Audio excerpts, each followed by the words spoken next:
नमस्कार बच्चों, मैं doctor Jitendra Kumar Marothia, associate professor इतिहास विभाग, सम्राट पृथ्वीराज चौहान राजकीय महाविद्यालय अजमेर। तृतीय वर्ष ऑनर्स और तृतीय वर्ष पास कोर्स, इतिहास विषय, पेपर फर्स्ट, मध्यकालीन भारत का आधुनिक भारत का इतिहास। और हम पढ़ रहे थे प्लासी का युद्ध।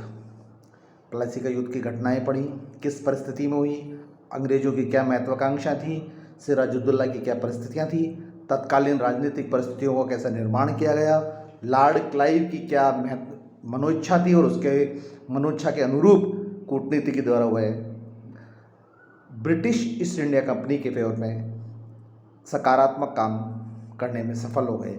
और प्लासी का युद्ध एक रक्तहीन क्रांति के नाम से जो 23 जून 1757 को लड़ा गया, जीत लिया गया। मीर जाफ़र जो सेनापति थे बंगाल के, सिराजुद्दौला के नवाब के सेनापति तो थे ही, लेकिन बंगाल की सेना के सेनापति थे, बंगाल की धरोहर के वे रक्षक थे। और उन्होंने स्वयं को सेनापति के स्थान पर नवाब बनना, भले ही कलंकित मार्ग से बनना पसंद किया। और अंततः अंग्रेजों के साथ संधि करके सिराजुद्दौला मुर्शिदाबाद चले गए, वहाँ उनको पकड़ लिया गया और मौत के घाट उतार दिया गया। तो पहला परिणाम सिराजुद्दौला का व्यक्तिगत नाश। दूसरा परिणाम ये आया, मीर जाफ़र को बंगाल का नवाब बना दिया गया। तो भारत की एक परिस्थिति में एक युवा नवाब गर्त में जा रहा है, दूसरा नवाब व्यक्ति जो सेनापति है, जिस पे बहुत सारी अकाउंटेबिलिटी है, जो सेनापति के दायित्व का निर्वहन नहीं कर पाया, ब्रिटिश ईस्ट इंडिया कंपनी अब उसको नवाब बनाने जा रही है। विडंबना देखिए बंगाल और इस राष्ट्र की।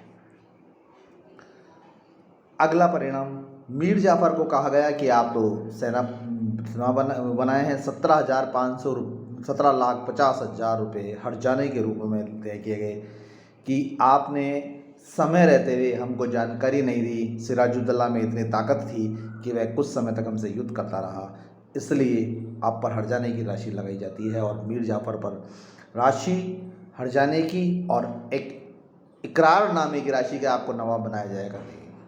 साथ ही कलकत्ता की जो बंगाल में दस्तक प्रथा थी वह वापस लागू कर दी गई, अर्थात बिना कर दिए हुए ईस्ट इंडिया कंपनी बंगाल के अंग्रेज व्यापारी बंगाल में अपना व्यापार कर पाएंगे।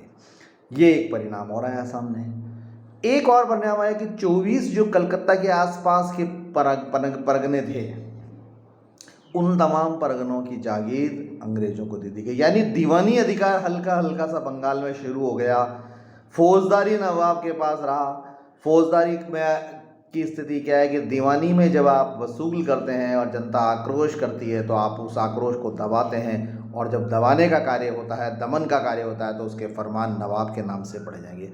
यानी दमन का कार्य, जनता में आक्रोश स्थापित करने का, जनता के शोषण का कारण तो आप हैं, लेकिन उन शोषण के कार्य के विरुद्ध लॉ एंड ऑर्डर इम्प्लीमेंट किया जाता है, तो उसकी बदनामी या उसका जो भी कुपरिणाम है वह तत्कालीन नवाब सहन करें।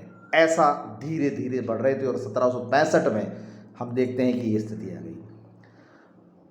यूरोप में अंग्रेजों का प्रभाव बढ़ा कि बंगाल जैसे समृद्ध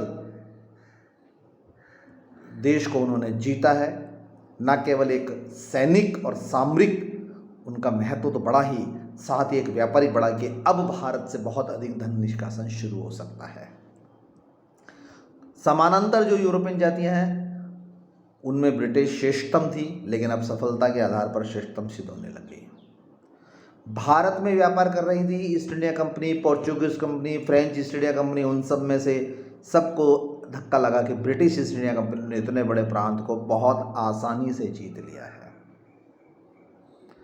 भारतीय हुकूमत की बात करें, अवध, हैदराबाद थोड़े दक्षिण में आ गए बंगाल के, अवध, मराठा भी दक्षिण में आ गए। हालांकि मराठों का इस समय में बड़ा उत्कर्ष काल चल रहा था, बालाजी बाजीराव पेशवा थे, और मुगल सम्राट शाह आलम।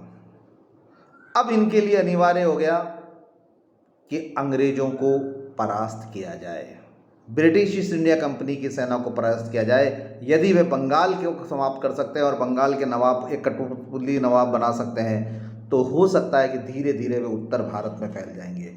अतः एक मयान में दो तलवार वाली स्थिति हो जाएगी।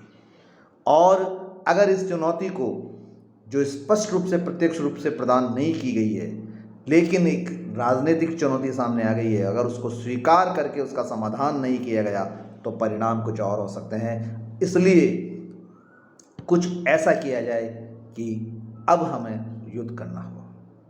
ऐसा हुआ भी 1764 में। हम आगे पढ़ेंगे, बक्सर का युद्ध सम्मिलित रूप से लड़ा भी गया, लेकिन उसके परिणाम वैसे नहीं आए, उसकी योजनाएं वैसी नहीं हो पाई जो इच्छा लेकर सम्मिलित रूप से लड़ने के लिए प्रयास किया गया था। इच्छाएं पूरी थी, ये उसकी क्रियान्वयन उतना नहीं हो पाया जितना कि होना चाहिए था। अब बात आती है अगली कि व्यापारिक शक्ति हो गए, परगना हो गए, कलकत्ता की किलेबंदी हो गई, दस्तक प्रथा हो गई, उन न्यायाधीशों पर केस भी लगा दिया गया, सिराजुद्दौला को मोट के हाथ उतार दिया गया, मीर जाफ़र जो है नवाब बन गया, अंग्रेज़ों को पैसा मिल गया, उनका राजनीतिक और आर्थिक व्यापारिक प्रभाव बढ़ गया, ये सब हो गया। और मीर जाफ़र 3-4 वर्ष तक ही शासन कर पाया। 1760 में अंग्रेज़ों को लगा कि जिस मीर जाफ़र ने नवाब, जो सेनापति का पद नहीं समाया, हमने उसको नवाब बनाया, और उसने नवाब रहते हुए जो हमसे कमिटमेंट किया था, जो हमसे इकरारनामा किया था, जो हमसे वादा किया था, उतना पैसा वो हमको नहीं दे रहा है। कहीं पैसे का तो इधर उधर नहीं हो रहा है। जबकि मीर जाफ़र आर्थिक उत्पादन करने में असमर्थ था। लेकिन इसमें मीर जाफ़र का दोष नहीं है। जो योग्य नहीं है उसको उस योग्यता वाला पद मिल जाता है तो बड़ी तकलीफ होती है, इसलिए उसका दोष तो नहीं है, लेकिन उसको पद पाना उसका दोष है। मीर जाफ़र के साथ यही था कि उसको पद पाना उसका दोष था। 3 वर्ष तक चलता रहा संघर्ष, और अंततः 1760 में औरंगज़ेब ने अंग्रेज़ों ने मीर जाफ़र को विदाई दी और उसी के दामाद से समझौता किया, मीर कासिम से, और मीर जाफ़र को हटाकर उन्हीं के दामाद मीर कासिम को बंगाल का नवाब बना दिया गया। देखिए, अब अंग्रेज जो व्यापार करने आए थे, जिन्होंने 3 व्यापारिक कोठियाँ स्थापित की थी, वो भारत के सबसे बड़े समृद्ध भूभाग पूर्ण, जो आर्थिक समृद्ध है, उसके किंग मेकर बन रहे हैं। राष्ट्र, राज्य और राजा निर्माता हो गए। वो मीर कासिम को बना दिया गया। 4 वर्ष तक कितना शोषण किया होगा, 4 वर्ष तक कितना व्यापार में ईस्ट इंडिया कंपनी ने आर्थिक लाभ लिया होगा, तदुपरांत ये स्थिति रही है। इसलिए मीर कासिम 1760 में बने। मीर कासिम ने कुछ सुधार किए, आगे चलकर मीर कासिम का भी अंग्रेज़ों के साथ में हुआ, लेकिन 1757 का ये युद्ध, इसके दूरगामी परिणाम जो हमने एक पंक्ति में कहे, भारत गुलामी की तरफ बढ़ गया। अच्छा, एक बार पुनः 1192 का तराइन का युद्ध का दौरान यहाँ सामने नज़र आने लगा। वहाँ 800 साल तक इस्लामिक सत्ता रही और अब यहाँ पर ब्रिटिश हुकूमत शुरू हो गई। ये बड़ा दुखद पहलू रहा प्लासी का युद्ध का भारत में। सिराजुद्दौला या बंगाल की सेना का हारना ब्रिटिश ईस्ट इंडिया कंपनी के द्वारा, और अंततः 200 साल के इतिहास को जब एक पंक्ति में लिखा जाता है तो ये लिखा जाए कि who was the founder of British Empire in India. Bharat में अंग्रेजी साम्राज्य का संस्थापक कौन?